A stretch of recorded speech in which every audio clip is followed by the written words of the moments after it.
एक बार की बात है। मोती दादा की अपनी पत्नी चले 2 साल हो गए थे। वह उसको बहुत याद करते थे। इस घर में मोती के पोते और उसकी बहू रहती थी। जब दादा को पत्नी की याद आने लगी, तब उन्होंने एक तस्वीर उनकी याद दिलाने वाली खरीद ली और अपने कमरे में लगा दी। और वह सोते जागते टाइम दिन भर उसको देखते थे। बहुत दिन बीतने के बाद मोती दादा बहुत बीमार हो गया। तभी रमन पोते ने डॉक्टर को बुलाया और चेकअप करवाया। लेकिन डॉक्टर को खास बीमारी नहीं मिली। एक दिन जब बहू खाना देकर वापस जा रही थी, तब तस्वीर उसे कुछ अच्छी नहीं देख रही थी और दादा उसे घूरते ही जा रहे थे।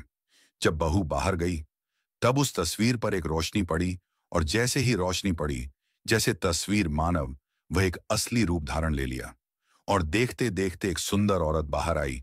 तभी दादाजी ने बोला, तुम मेरी पत्नी सीता नहीं हो? कौन हो? तभी उसने एक और रूप भूत वाला ले लिया और बोली, मैं सीता नहीं हूं, मैं रानी हूं। और जोरों से हंसने लगी। हाँ हाँ हाँ।